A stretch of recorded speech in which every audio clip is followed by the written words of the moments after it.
زندگی میں چھوٹی چھوٹی نیکیاں بڑی بڑی خوشیوں کے دروازے کھولتی ہیں اور انسان کو اس قدر برے حالات سے بچاتی ہیں جن سے وہ بچنے کی سوچ بھی نہیں سکتا۔ میرے ساتھ بھی کچھ ایسا ہی ہوا تھا۔ میں اپنے کمرے میں بیٹھی پھوٹ پھوٹ کر رو رہی تھی اور اپنی قسمت کو کوس رہی تھی کہ ہمیشہ میرے ساتھ ہی ایسا کیوں ہوتا ہے، ہمیشہ مجھے ہی قربانی کیوں دینی پڑتی ہے۔ میں جس چیز کی بھی چاہ کرتی ہوں وہ ہمیشہ ہی مجھ سے چھن جاتی ہے، چاہے وہ کوئی چیز ہو یا کوئی انسان ہو، ہمیشہ میرے ساتھ ہی برا ہوتا ہے۔ مجھے وہاں پر بیٹھے روتے ہوئے کافی دیر ہو چکی تھی، لیکن اسی دوران کوئی بھی کمرے کی طرف نہیں آیا تھا۔ باہر میری بہن کی رخصتی کی تیاریاں چل رہی تھیں۔ میری بہن اس شخص سے شادی کرنے جا رہی تھی جس سے میں محبت کرتی تھی، اور میری بہن یہ بات اچھی طرح سے جانتی تھی۔ اس کے باوجود وہ میری محبت پر ڈاکہ ڈال رہی تھی۔ مجھے سمجھ نہیں آ رہا تھا کہ میں کیا کروں۔ مجھے وہاں پر بیٹھے ہوئے تھوڑی ہی دیر گزری تھی جب اچانک دروازے پر دستک ہوئی۔ میں نے دروازہ جا کر کھولا تو سامنے امی کھڑی تھی۔ میرا پھیلا ہوا کاجل دیکھ کر انہیں احساس ہو چکا تھا کہ میں کافی دیر سے روتی رہی ہوں۔ وہ تیزی سے کمرے کے اندر داخل ہوئی اور مجھے کہنے لگی کہ یہ کیا تم نے ڈرامہ لگایا ہوا ہے؟ اگر باقی مہمانوں نے دیکھ لیا تو کیا سوچیں گے؟ تمہاری بہن کی شادی ہے، لہٰذا بہتر ہے کہ باہر آؤ اور شادی کی تیاریوں میں ہاتھ بٹاؤ۔ اب جو ہونا تھا وہ ہو گیا، اب بہتر یہی ہے کہ اس سب کو قبول کر لو اور خود بھی سکون سے رہو اور اپنی بہن کو بھی سکون سے رہنے دو۔ اور ویسے بھی تمہارے ڈرامے کے لیے یہ کمرہ میں نے نہیں بنایا۔ پہلے ہی اس گھر میں صرف 2 کمرے ہیں، ان میں سے بھی ایک پر تم نے قبضہ کیا ہوا ہے۔ مہمانوں کو میں کہاں بٹھاؤں گی؟ میں خاموشی سے ان کی جلی کٹی ہوئی باتیں سنتی گئی اور پھر نہ چاہتے ہوئے بھی باہر چلی گئی، لیکن مجھ سے وہاں پر زیادہ دیر کھڑا نہیں ہوا جا رہا تھا۔ جب میری بہن کی رخصتی ہو رہی تھی تو اس وقت میں وہاں پر موجود نہیں تھی، بلکہ چھت پر بیٹھی پھوٹ پھوٹ کر رو ہی رہی تھی۔ مجھے کسی بھی صورت صبر نہیں آ رہا تھا۔ مجھے وہاں پر بیٹھتے روتے ہوئے تھوڑی ہی دیر گزری تھی جب اچانک مجھے بچوں کے ہنسنے کی آوازیں سنائی دی۔ بچوں کے ہنسنے کی آوازیں سن کر میں چونک گئی اور اپنے آگے پیچھے دیکھنے لگی، لیکن وہاں مجھے کوئی بھی نظر نہیں آ رہا تھا۔ میں نے اسے اپنا وہم قرار دیا اور دوبارہ نیچے چلی گئی۔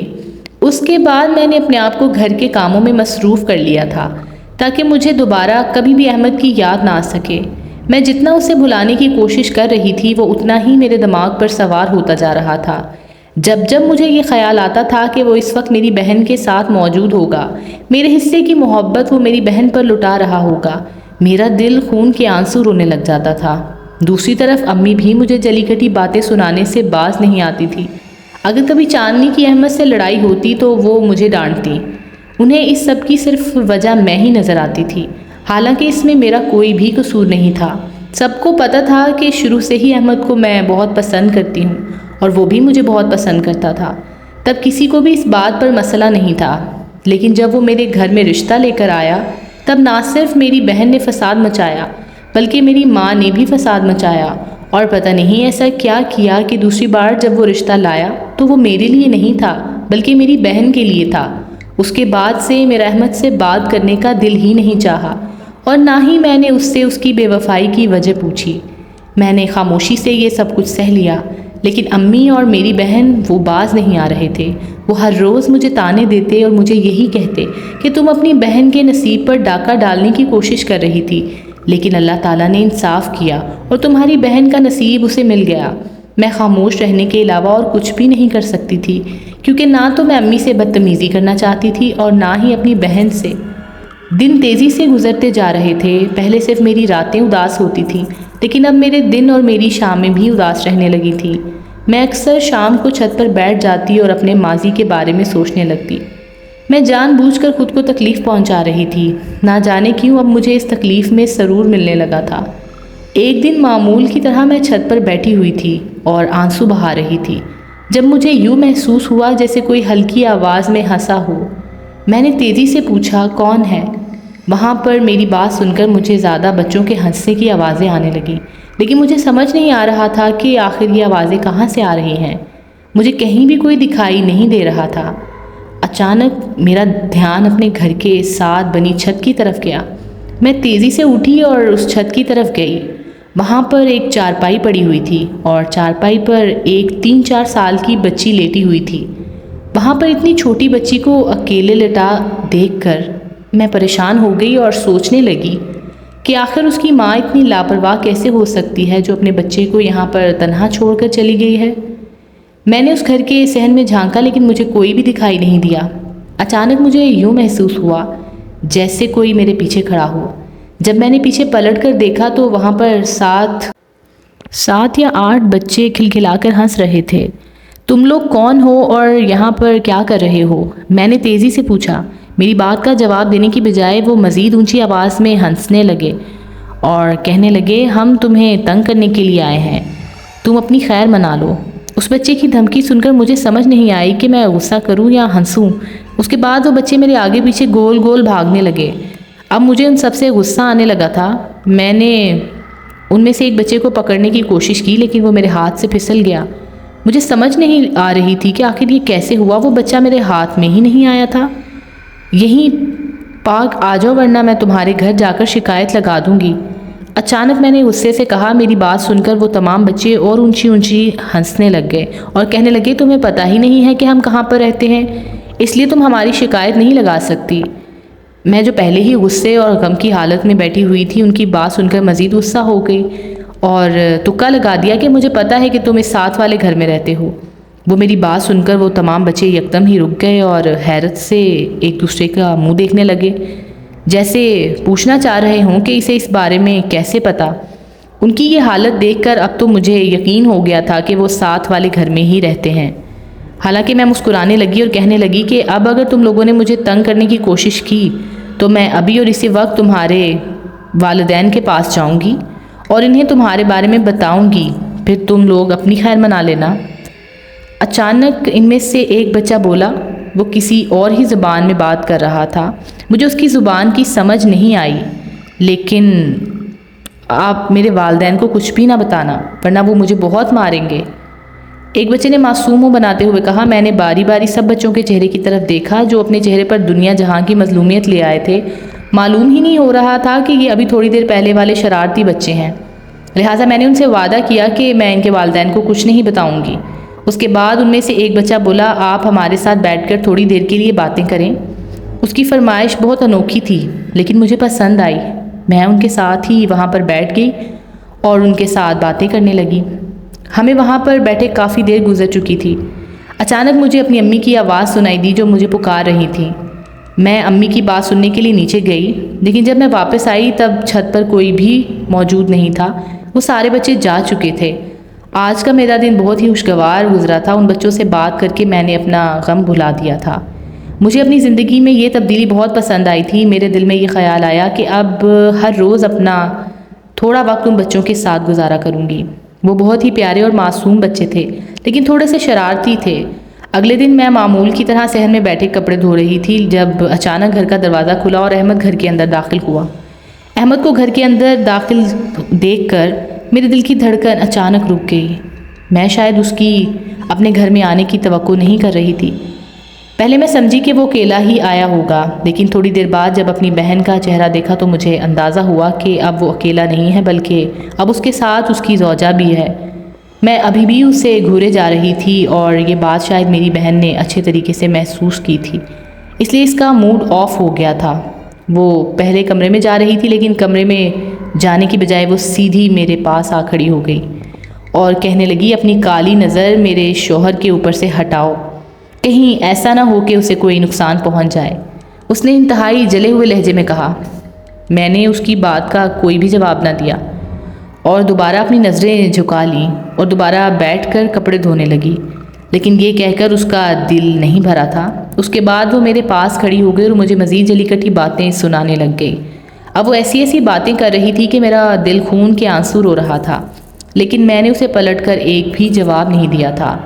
دوسری طرف احمد کمرے کے اندر چلا گیا تھا۔ اچانک مجھے اپنی بہن کی چیخ کی آواز سنائی دی۔ میں نے حیرانگی سے اس کی طرف دیکھا۔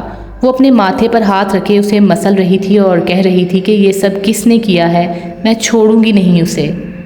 حیرانگی سے اپنے چاروں طرف دیکھا لیکن اسے کوئی بھی نظر نہیں آیا۔ اچانک میری نظر اس کے ماتھے پر پڑی جہاں پر ایک ہلکا سا سرخ نشان پڑ گیا تھا۔ میں نے اسے پوچھا کہ کیا ہوا ہے۔ میری بات سن کر اس نے ایک نظر میری طرف دیکھا اور کہا، تمہارے لیے بہتر یہی ہے کہ تم اپنے کام سے کام رکھو، اور یہ کہہ کر وہ دوبارہ کمرے کے اندر چلی گئی۔ میں نے بے ساختہ پیچھے مڑ کر دیکھا جہاں پر ان بچوں میں سے ایک بچہ دیوار سے ہمارے گھر کی طرف جھانک رہا تھا۔ اچانک اس نے میرے سامنے ایک غلیل لہرائی جسے دیکھ کر مجھے اندازہ ہو گیا کہ ابھی تھوڑی دیر پہلے میری بہن کے ساتھ کیا ہوا ہے۔ وہ غلیل دیکھ کر میرا چہرہ جو ہے وہ پریشان لیکن مسکراہٹ آ گئی، لیکن میں نے جلدی سے اپنی مسکراہٹ چھپا کر یہ محسوس کروایا کہ جیسے مجھے کچھ نہیں پتا۔ لیکن یہ ٹھیک نہیں ہے۔ میں نے جلدی سے اپنے کپڑے دوسرے برتن میں ڈالے اور اٹھ کھڑی ہوئی، لیکن اس سے پہلے کہ میں اس کے پاس جاتی وہ وہاں سے اچانک ہی چلا گیا تھا۔ ایک چیز جو مجھے اس کی طرف سے پریشان کرتی تھی وہ یہ تھی کہ یہ سارے بچے نہ جانے اچانک کہاں پر چلے جاتے تھے۔ مجھے نہ تو ان کے آنے کا پتہ چلتا تھا اور نہ ہی ان کے جانے کا۔ دوسری طرف یہ بچے میرے گھر میں آ کر بہت شور مچاتے تھے، جبکہ اپنے گھر میں مجھے کبھی بھی ان کی آواز سنائی نہیں دی تھی۔ یوں لگ رہا تھا جیسے ان کے والدین کا ان پر بہت رعب ہو، لہٰذا اس دن میں دوبارہ تھوڑی دیر کے لیے چھت پر گئی۔ جیسے ہی میں چھت پر پہنچی مجھے ان بچوں کے ہنسنے کی آوازیں سنائی دینے لگیں۔ ان کی آوازیں سن کر میں بے ساختہ مسکرائی اور پھر تھوڑی دیر ہی بعد وہ میرے سامنے ہی چھت پر موجود مجھ سے باتیں کر رہے تھے۔ اچانک ان میں سے ایک بچہ کہنے لگا، ہم تب تک آپ کے ساتھ آ کر باتیں کیا کریں گے جب تک آپ کو کسی کو ہمارے بارے میں بتا نہیں دیں گی۔ اس کی طرف جب میں نے دیکھا، کیونکہ مجھے اس کی بات کی سمجھ نہیں آئی تھی، ان میں سے جو بچہ سب سے بڑا تھا وہ مجھے وضاحت دیتے ہوئے کہنے لگا، ہمارا مطلب یہ ہے کہ جس دن آپ سب لوگوں کو بتائیں گے کہ آپ ہم لوگوں کے ساتھ ملتی ہیں، اس دن کے بعد ہم آپ سے ملنا بند کر دیں گے۔ اس نے بہت ہی عجیب بات کی تھی۔ جب میں نے اس سے پوچھا کہ ایسا کیوں کہہ رہے ہو، تو اس نے میری بات کا جواب نہ دیا، بلکہ ان سب نے مل کر مجھ سے وعدہ لیا کہ میں ان کے بارے میں کسی کو بھی نہیں بتاؤں گی۔ میں نے مسکراتے ہوئے وعدہ کر لیا۔ میں جانتی تھی کہ اس کے پیچھے ایک بہت بڑی کہانی چھپی ہے، جس کو آپ سب میرے ساتھ ایک مضبوط تعلق جڑنے جا رہا ہے، اور ایک ایسا تعلق جو میں چاہ کر بھی کبھی ختم نہیں کر پاؤں گی۔ اور پھر وہ بچے تھوڑی دیر بعد چھت کی دیوار پھلانگ کر چلے گئے۔ میں بھی 2 منٹ بعد وہاں سے اٹھی اور دوبارہ سے ان کے گھر کی چھت پر جھانکا، لیکن وہاں پر اب کوئی بھی نہیں تھا۔ کبھی کبھی تو مجھے یہ لگتا کہ یہ انسان کے نہیں بلکہ جن کے ہی بچے ہیں۔ رات کے وقت میں صحن میں بیٹھی ہوتی تھی اور اپنی آنے والی زندگی کے بارے میں سوچ رہی تھی، جس میں نہ جانے میرے لیے کیا ہی لکھا ہوا تھا۔ اچانک میری بہن کچن سے باہر نکلی اور بار بار اپنے چہرے پر آنے والے پسینے کو صاف کر رہی تھی، اور یوں برتاؤ کر رہی تھی جیسے اس نے یہاں پر آ کر ہم لوگوں پر بہت بڑا احسان کر دیا ہو اور اسے پہلے کبھی بھی ایسے ماحول کی عادت نہ ہوئی ہو۔ میں نے اس کی طرف ایک طنزیہ مسکراہٹ اچھالی، لیکن اس کا مجھ پر بہت ہی بڑا خمیازہ بھگتنا پڑا۔ وہ تیزی سے میری طرف آئی اور میرے سامنے والی چارپائی پر بیٹھ گئی۔ اس کے بعد وہ مجھے اپنے اور احمد کے قصے سنانے لگی کہ احمد اسے کتنا پیار کرتا ہے اور اس سے ہر ہفتے گھمانے پھرانے کے لیے لے کر جاتا ہے، کیونکہ احمد ہمارے خاندان میں وہ واحد شخص تھا جو نوکری کرتا تھا اور جسے شہر میں ایک گھر بھی ملا ہوا تھا، اور وہ اپنی بیوی کے ساتھ اسی گھر میں رہتا تھا۔ میں بہت تحمل سے اس کی باتیں سن رہی تھی۔ میری آنکھ بار بار آنسوؤں سے بھری جا رہی تھی۔ میں بار بار اپنے آنسوؤں کو پیچھے دھکیلتی، کیونکہ اپنے محبوب کا ذکر کسی ایسی عورت کے منہ سے سننا جو آپ کی رقیب ہو اور اس کی شریک حیات ہو بہت مشکل ہوتا ہے۔ اب خدا کے لیے چپ کر دو، مجھے کچھ بھی نہیں سننا کہ تم کہاں پر جاتی ہو اور کیسے اپنی زندگی گزار رہی ہو، تم بس خوش رہو، میں نے تنگ آتے ہوئے کہا۔ میری بات سن کر وہ پراسرار انداز میں مسکرانے لگی اور کہنے لگی، ارے ایسے کیسے خاموش ہو جاؤں، ابھی تو میں نے تمہیں بہت سی باتیں بتانی ہیں۔ اس سے پہلے کہ وہ مزید کچھ کہتی اچانک ہی اس کے لب بند ہو گئے اور اس کی آنکھیں خوف سے کھل گئیں۔ اس کا چہرہ یکدم ہی لال ہو گیا۔ اس کی یہ حالت دیکھ کر میں پریشان ہو گئی اور اسے پوچھنے لگی کہ کیا ہوا ہے۔ مجھے یوں لگ رہا ہے جیسے وہ کچھ بولنا چاہتی ہے لیکن بول نہیں پا رہی ہو۔ وہ ایک دم سے بہت خوف زدہ ہو گئی تھی، لیکن اس کے منہ سے کچھ بھی نہیں نکل رہا تھا۔ امی تیزی سے باہر آئیں۔ جیسے ہی امی چارپائی کے پاس پہنچی، چاندنی کے جسم کو ایک جھٹکا لگا اور وہ پیچھے کی طرف گری اور گہرے گہرے سانس لینے لگی۔ اس کی یہ حالت دیکھ کر ہم سب لوگ ہی پریشان ہو گئے تھے، نہ جانے اسے ایک دم سے کیا ہو گیا تھا۔ دوسری طرف امی مجھے برا بھلا کہنے لگی کہ تم نے ہی اسے کچھ کہا ہوگا، اسی وجہ سے اس کی طبیعت خراب ہو گئی ہے۔ میں نے انہیں بتایا کہ میں نے اسے کچھ بھی نہیں کہا، بلکہ یہی سب کچھ مجھے سنا رہی تھی، لیکن انہوں نے میری ایک بھی نہ سنی اور پھر احمد کے ساتھ اسے ڈسپینسری میں لے گئے۔ میں نے ایک گہری سانس لی۔ میں اپنی چارپائی سے اٹھنے ہی لگی تھی جب اچانک 2 بچے تیزی سے چارپائی کے نیچے سے نکلے۔ یہ وہی 2 بچے تھے جو مجھے ملے تھے اور مجھے ملنے کے لیے آتے تھے، ان بچوں کو وہاں پر دیکھ کر پہلے تو میں حیران ہوئی، لیکن اس کے بعد مجھے ساری کہانی سمجھ آ گئی۔ دراصل انہی دونوں بچوں نے اسے ڈرایا تھا۔ یہ تم لوگ کون سی نئی حرکتیں کرتے پھر رہے ہو؟ تمہیں میں نے پہلے بھی کتنی بار سمجھایا ہے کہ ایسی شرارتیں مت کیا کرو جس سے دوسرے لوگوں کو تکلیف پہنچے، لیکن لگتا ہے کہ تم لوگوں کو میری ایک بار کہی ہوئی بات کی سمجھ نہیں آتی۔ میں انہیں ڈانٹنے لگی، لیکن وہ بہت سنجیدگی سے میرے چہرے کو دیکھ رہے تھے۔ اچانک مجھے ان کی آنکھوں میں ایک عجیب سی چمک دکھائی دی اور ان کے چہرے پر پھیلی ہوئی سنجیدگی کو دیکھ کر مجھے یوں محسوس ہوا جیسے وہ مجھ سے بھی زیادہ سمجھدار ہوں۔ وہ کافی دیر تک میری تمام باتیں خاموشی سے سنتے رہے، پھر اس کے بعد ان میں سے ایک بچہ بولا، ہم تب تک ان لوگوں کو تنگ کریں گے جب تک وہ آپ کو تنگ کرنا نہیں چھوڑیں گے، کیونکہ اب آپ ہماری دوست ہیں۔ جب آپ کو کوئی تنگ کرے گا تب ہمیں بھی انہیں تنگ کرنا پڑے گا۔ ان کی باتیں سن کر مجھے بے ساختہ ان بچوں پر پیار آیا، لیکن فی الحال میں ان پر پیار نچھاور نہیں کر سکتی تھی۔ ابھی کے لیے انہیں سمجھانا ضروری تھا۔ کافی دیر تک میں نے انہیں مزید سمجھایا، لیکن وہ ایک ہی بات کرتے رہے تھے کہ ہم انہیں تنگ کریں گے جو آپ کو تنگ کریں گے۔ تھک کر میں نے انہیں انہی کے حال پر چھوڑ دیا اور چارپائی پر دوبارہ سے بیٹھ گئی۔ میرے بیٹھنے کے بعد وہ بھی تیزی سے چارپائی پر چڑھ گئے اور مجھے کہنے لگے کہ مجھ سے باتیں کرو۔ اس وقت میرے سر میں شدید درد ہو رہا تھا، لیکن مجھ میں ہمت نہیں تھی کہ میں کوئی بات کر پاتی۔ اس سے پہلے کہ میں بہانہ بناتی، اچانک میرے ذہن میں اس کے والدین کا خیال آیا جو ان کے بارے میں اس وقت لازمی پریشان ہو رہے تھے۔ میں نے ان سے پوچھا کہ کیا تم لوگ اپنے والدین کو بتا کر یہاں پر آئے ہو؟ ان میں سے ایک بچہ بولا اور کہنے لگا، ہمارے والدین ہمیں رات کو باہر نکلنے پر کچھ بھی نہیں کہتے، ہاں دن کے وقت باہر نکلنے پر ہمیں ڈانٹتے ہیں۔ اس کی بات سن کر مجھے حیرانگی ہوئی اور پھر میں ہنسنے لگی، کیونکہ یہ واقعی انوکھی بات تھی۔ شاید وہ میری ہنسی کا برا منا گئے تھے، اسی وجہ سے وہ تیزی سے وہاں سے اٹھے اور چھت کی طرف جانے لگے۔ میں نے انہیں روکنا چاہا، لیکن وہ جلدی ہی اندھیرے میں غائب ہو گئے۔ دوسری طرف اب میرا دھیان دوبارہ اپنی بہن کی طرف لگ گیا تھا، جسے نہ جانے ایک دم سے کیا ہو گیا تھا۔ خیر یہ اتنی بھی کوئی بڑی بات نہیں تھی کہ اس کی اتنی بری حالت ہو جاتی، یقیناً ہی وہ ڈرامہ کر رہی تھی۔ آخر میں نے یہی سوچا کہ وہ اپنے کمرے میں آرام کرنے کے لیے چلی گئی۔ اس رات مجھے بہت ہی پرسکون نیند آئی تھی۔ اس کے علاوہ مجھے ساری رات یوں محسوس ہوتا رہا تھا جیسے کوئی میرے پاؤں دبا رہا ہو اور میرے بالوں میں انگلیاں پھیر رہا ہو۔ ایک عجیب سا سکون تھا جو میرے پورے جسم میں پھیلا ہوا تھا۔ صبح میں سو کر اٹھی تو کافی پرسکون محسوس کر رہی تھی۔ اگلے دن میں دوبارہ چھت پر کھڑی تھی اور احمد کے بارے میں ہی سوچ رہی تھی جب ایک بچہ میرے پاس آ کھڑا ہو گیا۔ میں یکدم ہی گھبرا گئی، لیکن جب میں نے اس بچے کو پہچانا تو میری گھبراہٹ دور ہو گئی۔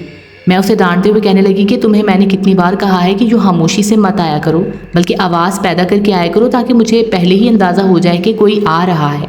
اس نے جلدی سے مجھ سے معذرت کی اور کہنے لگا، ابھی آپ جس کے بارے میں سوچ رہی ہیں وہ آپ کو کبھی بھی نہیں مل سکتا، کیونکہ وہ آپ کے قابل ہی نہیں ہے۔ اس کی بات سن کر میں حیران رہ گئی۔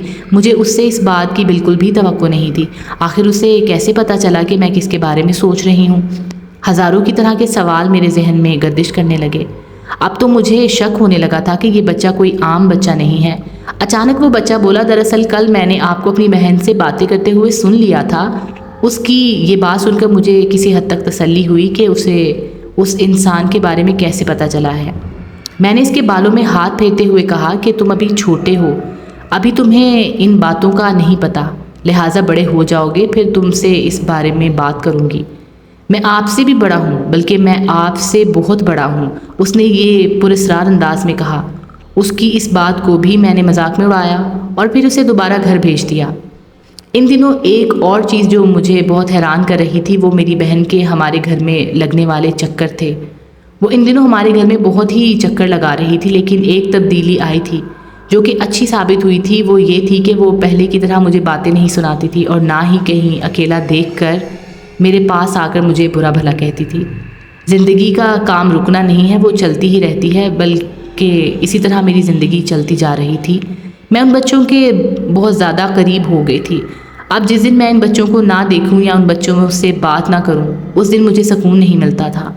ایک دن میرے ذہن میں آیا کہ میں اپنی امی کو بھی ان بچوں کے بارے میں، اپنی دوستی کے بارے میں بتاؤں، لیکن پھر مجھے یہ بات یاد آ گئی کہ جس دن میں نے اپنی امی کو ان بچوں کے بارے میں بتایا اس دن کے بعد میں کبھی بھی انہیں نہیں دیکھ سکوں گی۔ یہ بھی ایک عجیب سی سائنس تھی جو مجھے بھی سمجھ نہیں آئی تھی، لیکن چونکہ میں نے وعدہ کیا ہوا تھا لہٰذا مجھ پر فرض تھا کہ میں اپنا وعدہ پورا کرتی۔ دوسری طرف اچانک ہی ہمارے گھر کے حالات خراب ہو گئے۔ میرے ابا کو ان دنوں مزدوری ہی نہیں مل رہی تھی۔ اب انہیں گھر میں بیٹھے ہوئے تقریباً 2 ہفتے گزر چکے تھے۔ ان دونوں ہفتوں میں ہمارے گھر میں 1 روپیہ بھی نہیں آیا تھا، اور جو پیسے امی نے بچا کر رکھے ہوئے تھے وہ سارے پیسے بھی ختم ہو گئے تھے۔ اب ہمارے گھر میں فاقوں کی نوبت آنے لگی تھی، اور اس دوران وہ بچے بھی ہمارے گھر میں نہیں آئے۔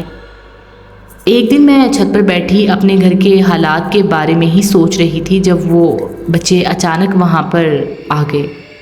نہ جانے وہ کہاں سے آ گئے تھے، انہیں وہاں پر دیکھ کر میرے چہرے پر مسکراہٹ آ گئی، لیکن مجھے ان سے شکایت بھی ہوئی تھی کہ وہ پچھلے دنوں کہاں غائب ہو گئے تھے۔ ان سے پہلے کہ میں اس سے اس کی غیر موجودگی کے بارے میں پوچھتی، ان میں سے ایک چھوٹا بچہ کہنے لگا، آپی آج آپ میرے لیے پراٹھا نہیں بنائیں گی؟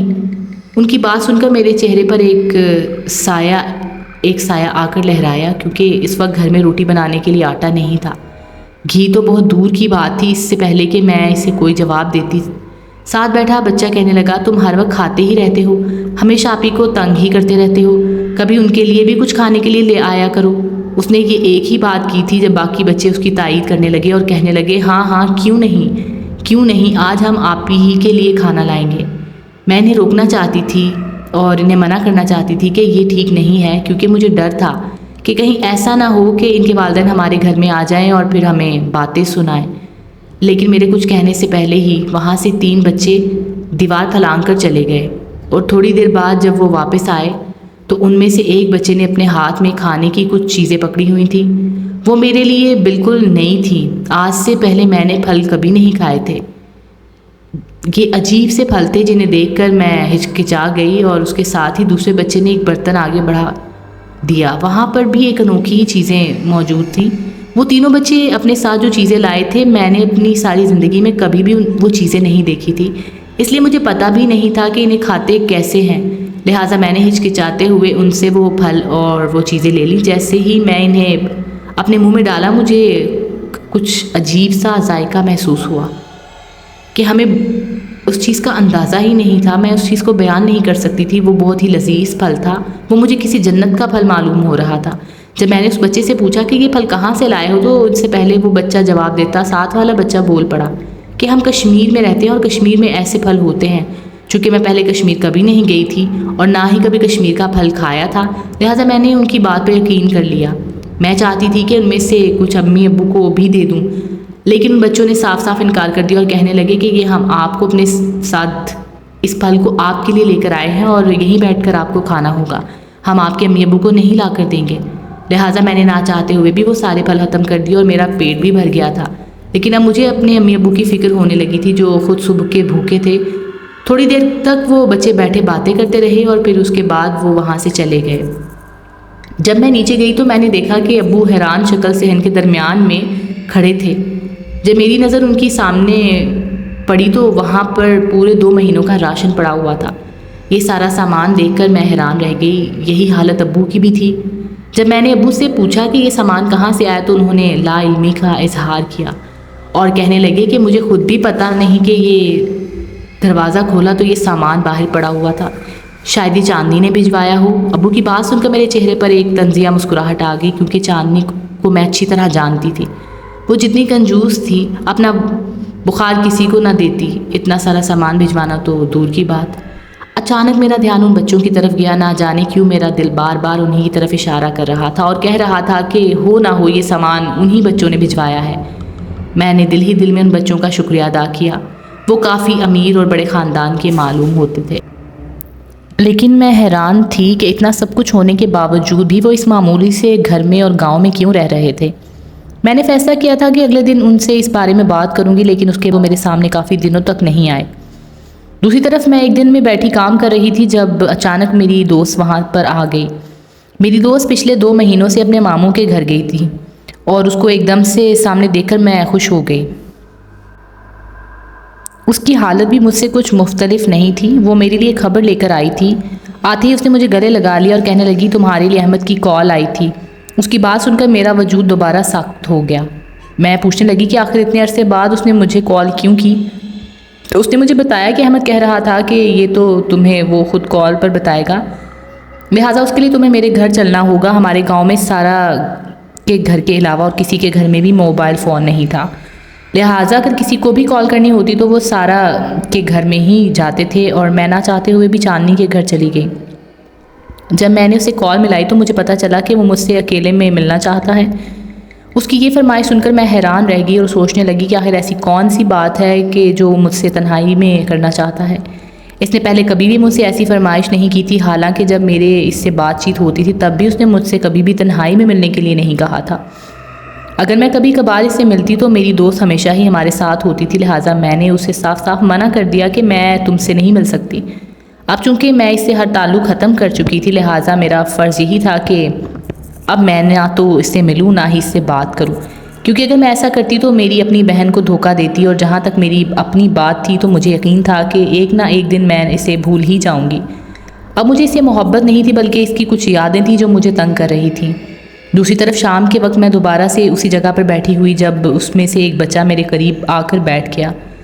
وہ ان میں سے سب سے بڑا تھا اور اچھی خاصی سمجھدار لوگوں والی باتیں کرتا تھا، اور اکثر میرے پاس اسی وقت آتا تھا جب میں پریشان ہوتی تھی۔ وہ ہمیشہ آتا اور مجھے تسلی دے کر چلا جاتا۔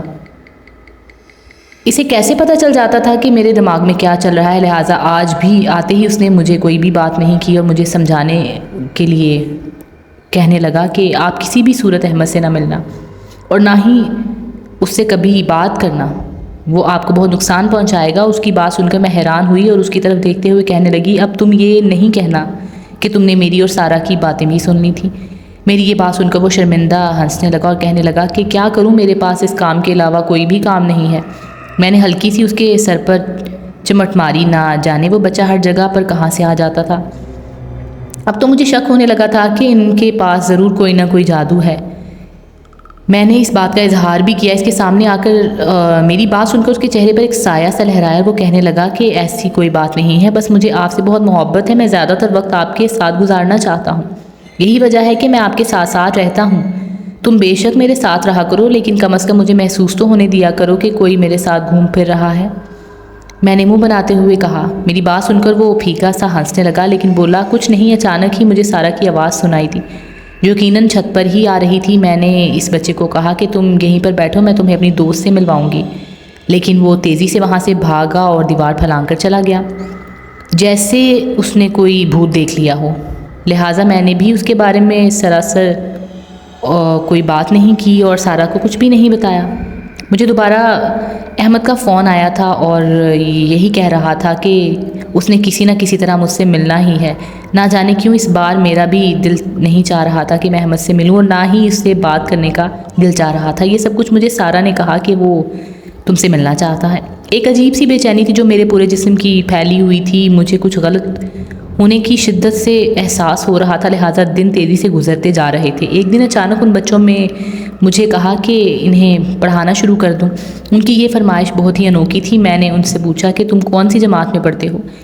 میری بات سن کر وہ مجھے بتانے لگے کہ وہ آج تک اسکول نہیں گئے۔ میں بہت حیران ہوئی کیونکہ میں تو سوچ رہی تھی کہ ان کے والدین نے ان کا اچھے اسکول میں داخلہ کروایا ہوگا، اور ان دنوں چونکہ چھٹیاں چل رہی تھیں اسی وجہ سے یہ بچے بھی فضول میں گھوم پھر رہے ہیں، لیکن میں نہیں جانتی تھی کہ انہوں نے کبھی اسکول کا منہ بھی نہیں دیکھا تھا۔ مجھے بہت مایوسی ہوئی تھی اور میں نے ان سے پوچھا کہ وہ اسکول کیوں نہیں جاتے، تو وہ انتہائی عاجزی سے کہنے لگے کہ ہمارے والدین ہمیں اسکول بھیجتے ہی نہیں ہیں، کہیں ایسا نہ ہو کہ باقی بچے ہم سے برا سلوک کریں۔ انسان ہم سے پیار نہیں کرتے بلکہ وہ ہم سے بہت نفرت کرتے ہیں، ایک آپ ہی ہیں جو اتنی محبت کرتی ہیں۔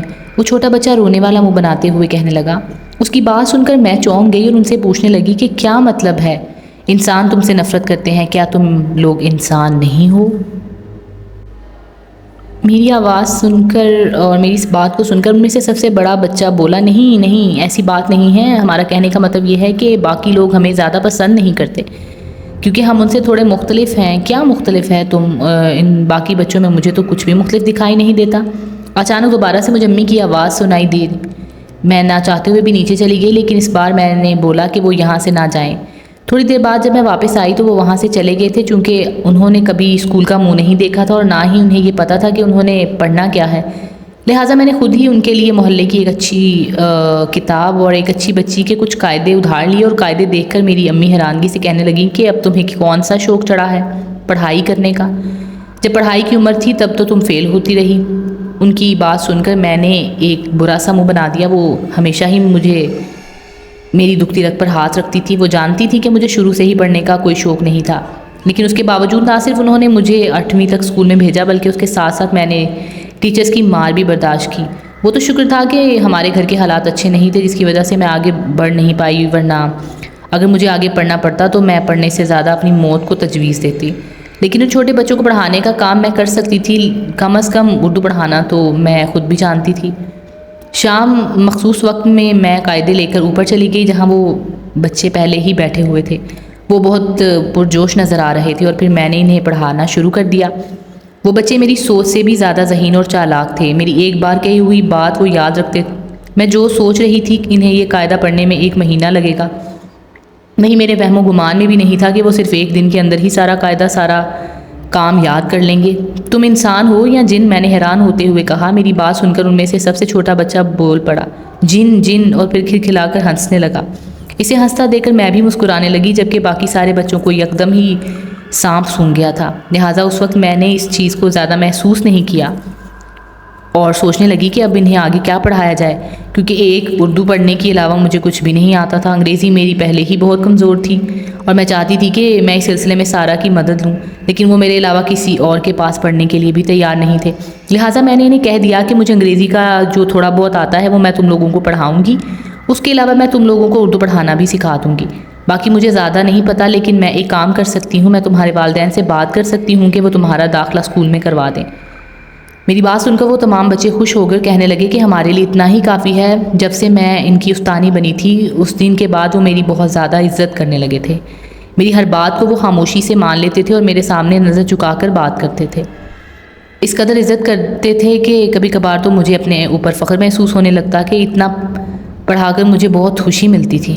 ایک دن ان میں سے ایک بچہ کہنے لگا، آپ کی فیس کتنی ہے؟ اس کی بات سن کر میں مسکرائی اور کہا کہ میری فیس یہی ہے کہ تم لوگ مجھے اپنا قیمتی وقت دیتے ہو۔ اچانک ان میں سے سب سے بڑا بچہ بولا، نہیں ہم آپ کو فیس دیں گے، لیکن وہ فیس ہم آپ کو ابھی نہیں دیں گے، بلکہ جب ہم یہاں سے جائیں گے تب آپ کو دیکھ کر جائیں گے۔ اور اس کے یہاں سے جانے کی بات سن کر میرا دل ایک دم ہی اداس ہو گیا۔ میں نہیں چاہتی تھی کہ وہ یہاں سے کہیں بھی جائیں، کیونکہ اب مجھے ان کی عادت ہو گئی تھی۔ اب تو میرا دن ان کے بغیر ادھورا لگنے لگا تھا۔ اتنی محبت میں انہیں احمد سے نہیں کی تھی جتنی محبت مجھے ان بچوں سے ہونے لگی تھی، اور یہی حال ان بچوں کا بھی تھا۔ وہ اکثر بات کا اظہار بھی کرتے تھے۔ ان میں سے جو سب سے بڑا بچہ تھا وہ مجھے یہی کہتا تھا کہ اگر ممکن ہوتا تو میں آپ سے ضرور شادی کرتا، اور اس کی بات سن کر میں مسکرا دیتی اور کہتی کوئی بات نہیں، اب تم میری مرضی کی لڑکی سے شادی کر لینا، ایک ہی حساب ہوگا۔ اور وہ سامنے سے پھیکا سا مسکرا دیتا۔ پتہ نہیں کیوں وہ بچہ مجھے بہت پراسرار لگتا تھا، یوں لگتا تھا جیسے وہ اپنے اندر بہت سے راز سموئے ہوئے بیٹھا ہوا ہے۔ دن تیزی سے گزرتے جا رہے تھے، زندگی بہت خوشگوار ہوتی جا رہی تھی، لیکن پھر اس دن ایک ایسا واقعہ ہوا جس کے بارے میں میں کبھی سوچ بھی نہیں سکتی تھی، جس کے بارے میں میں نے کبھی سوچنے کی کوشش ہی نہیں کی تھی۔ ایک دن میں انہی بچوں کے ساتھ بیٹھی ہوئی تھی اور انہیں پڑھا رہی تھی کہ اچانک سارا وہاں پر آ گئی اور مجھے حیرانگی سے دیکھ کے کہنے لگی، ارے تم نے یہ قاعدہ کب سے پڑھنا شروع کر دیا؟ اس کی بات سن کر میں نے ایک نظر اپنے سامنے بیٹھے ہوئے بچوں کو دیکھا جن کے چہرے یکدم ہی لال ہو گئے تھے۔ انہوں نے اپنی گردنیں جھکا لی تھیں۔ میں خود نہیں پڑھ رہی تھی، میں ان پیارے پیارے بچوں کو پڑھا رہی ہوں۔ میری بات سن کر سارا کہنے لگی، ارے پاگل ہو یا پاگل ہونے کا ڈرامہ کر رہی ہو؟ یہاں پر تو کوئی بھی نہیں ہے۔ اس کی بات سن کر میرا دل ایک عجیب سے انداز میں دھڑکا اور میں ان میں سے ایک بچے کو پکارتے ہوئے کہنے لگی، ارحم تم مجھے بتاؤ یہ لڑکی جھوٹ بول رہی ہے نا؟ ارحم نے میری بات کا کوئی جواب نہ دیا اور اپنے ساتھ بیٹھے ہوئے ساتھی کی طرف دیکھا، اور سارے بچے بہت شرمندہ نظر آ رہے تھے، جبکہ مجھے شدت سے کچھ غلط ہونے کا احساس ہو رہا تھا۔ ان میں سے جو سب سے بڑا بچہ تھا وہ کہنے لگا، ہمیں اس چیز کی اجازت نہیں ہے، ہم آپ کے علاوہ کسی کو بھی نظر نہیں آ سکتے، کیونکہ ہم عام بچے نہیں ہیں، ہم انسان کے بچے ہیں ہی نہیں۔ آپ ہمیشہ ٹھیک کہتی تھی کہ ہم جن کے بچے ہیں۔ ان کی بات سن کر میری آنکھوں میں آنسو آ گئے، جبکہ میری یہ حرکتیں سارا دیکھ رہی تھی۔ وہ یہی سمجھ رہی تھی کہ میں یہ سب ڈرامہ کر رہی ہوں، اس لیے اس نے جلدی سے میرا ہاتھ پکڑا اور مجھے کھینچتے ہوئے نیچے لے گئی اور مجھے کہنے لگی، تم اپنی یہ نوٹنکی بند کرو، مجھے بتانے کے لیے ایک خبر ہے۔ اس کے بعد نہ جانے وہ مجھے کیا بتا رہی تھی، جبکہ میرا دھیان ابھی بھی ان بچوں کی طرف ہی اٹا ہوا تھا۔ یعنی میں اتنے عرصے سے بیوقوف بنتی رہی تھی، پر نہیں، مجھے انہوں نے بیوقوف نہیں بنایا تھا۔ وہ تو اکثر مجھے یہ اشارے دیتے تھے کہ وہ عام بچے نہیں ہیں، اور میں ہی ان اشاروں کو نہیں سمجھ پاتی تھی۔ مجھے بہت شدت سے رونا آ رہا تھا، اس کے ساتھ ساتھ اب مجھے خوف بھی محسوس ہو رہا تھا۔ اس دن کے بعد میں دوبارہ کبھی بھی چھت پر نہیں گئی، لیکن جب میں صحن میں بیٹھی ہوتی تو مجھے یوں محسوس ہوتا جیسے کوئی مجھے دیوار سے دیکھ رہا ہے، اور جب میں پلٹ کر دیکھتی تو وہاں پر ایک بچہ لازمی کھڑا ہوتا جو مجھے دیکھ رہا ہوتا، لیکن میرے دیکھنے پر وہ فوراً ہی نیچے ہو جایا کرتا تھا۔ ان کے بغیر میرے دن بہت مشکل سے گزر رہے تھے، کیونکہ مجھے ان کی عادت ہو چکی تھی۔ اب مجھے یوں لگنے لگا تھا جیسے میری زندگی ادھوری ہو گئی ہے، بلکہ ختم ہو گئی ہے۔ اتنا تو مجھے احمد کی جدائی پر بھی محسوس نہیں ہوا تھا جتنی تکلیف مجھے ان بچوں کی جدائی دے رہی تھی۔ مجھے شروع میں ہی ان کے ساتھ اتنا فری نہیں ہونا چاہیے تھا۔ میں نے اپنی ذات پر خود ہی ظلم کیا تھا۔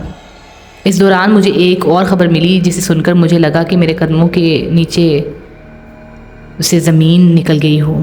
اور ایک خبر جو مجھے ملی وہ دراصل احمد اور چاندنی کی 1 مہینے کے لیے اس گاؤں میں آ گئے تھے۔ احمد کے بھائی کی شادی تھی، وہ لوگ یہ شادی اٹینڈ کرنے کے لیے ہی آئے تھے۔ ان دنوں احمد کے ہمارے گھر میں بہت چکر لگ رہے تھے، لیکن حیرت کی بات یہ تھی کہ چاندنی ایک بار بھی ہمارے گھر نہیں آئی تھی۔ شاید وہ اسی واقعے کی وجہ سے اب کافی حد تک خوفزدہ ہو گئی تھی۔ ایک دن میری امی گھر پر نہیں تھی، میں اکیلی ہی گھر میں تھی۔ جب احمد گھر کے اندر داخل ہوا اور وہ مجھ سے پوچھنے لگا کیا گھر میں کوئی اور موجود ہے، میں نے اسے کہا نہیں، تو میری بات سن کر اس کے چہرے پر ایک پراسرار مسکراہٹ آئی۔ اس نے میرا ہاتھ پکڑ لیا۔ مجھے اس سے اس چیز کی امید نہیں تھی۔ اس سے پہلے کہ وہ میرے ساتھ کچھ غلط کرتا، اچانک ہی اس نے اپنا چہرہ پکڑا، کسی کے چہرے پر زور سے تھپڑ مارا، اور پھر اس کے بعد وہ اونچی اونچی آواز میں چلانے لگا اور خود کو بچانے کی کوشش کرنے لگا۔ دراصل وہ سارے جن کے بچے اسے سبق سکھا رہے تھے، اور پھر تھوڑی دیر بعد وہ یہاں سے بھاگ کر نکل گیا۔ میں جو احمد کی وجہ سے کافی خوف زدہ تھی، ان بچوں نے میری عزت بچا لی تھی۔ احمد شروع سے ہی میری بہن کو پسند کرتا تھا، چونکہ میری بہن مجھے ناپسند کرتی تھی، اس لیے وہ احمد کے ساتھ مل کر میرے ساتھ جھوٹا کھیل کھیل رہے تھے اور مجھے بہت تکلیف دینا چاہتے تھے۔ اور احمد واقعی جسم کا بھوکا انسان تھا۔ اب جب اس کا میری بہن سے دل بھر گیا تھا تو وہ دوبارہ میرے پاس آنے کی کوشش کرنے لگا تھا، اور وہ بھی ناجائز طریقے سے۔ وہ تو شکر تھا کہ میں بچ گئی تھی۔ اس کے بعد وہ سارے بچے میرے سامنے حاضر ہوئے۔ ان سب نے اپنے سر جھکائے ہوئے تھے، اور وہ سارے ہی بہت شرمندہ نظر آ رہے تھے اور رو رہے تھے۔ انہیں روتا دیکھ کر میں بھی رونے لگی۔ میں نے انہیں کہا کہ تم پریشان مت ہو، میں تم لوگوں سے ناراض نہیں ہوں، میں تم لوگوں کو معاف کر دیا ہے۔ ان میں سے ایک بچہ میری طرف بڑھا اور مجھے سرخ رنگ کی ایک پوٹلی دی اور کہنے لگا ہم اس لیے رو رہے ہیں کیونکہ ہم آپ کو آج کے بعد کبھی بھی نہیں دیکھ پائیں گے۔ ہم یہاں سے بہت دور جا رہے ہیں، ہمیں پتہ نہیں اب ہم کبھی واپس آئیں گے یا نہیں۔ ان کی یہ بات سن کر میں کچھ نہیں بولی، کیونکہ یہ تو سچ تھا کہ ایک نہ ایک دن تو انہیں یہاں سے جانا ہی تھا۔ اور پھر مجھ سے اجازت لے کر وہ ہمیشہ ہمیشہ کے لیے وہاں سے چلے گئے۔ اس کے بعد میں نے انہیں اپنی پوری زندگی میں کبھی بھی نہیں دیکھا، اور آج بھی مجھے ان بچوں کی بہت یاد آتی ہے۔ وہ فرشتہ بن کے میری زندگی میں آئے تھے اور میری زندگی کے سارے غم دور کر کے وہ اپنی دنیا میں چلے گئے۔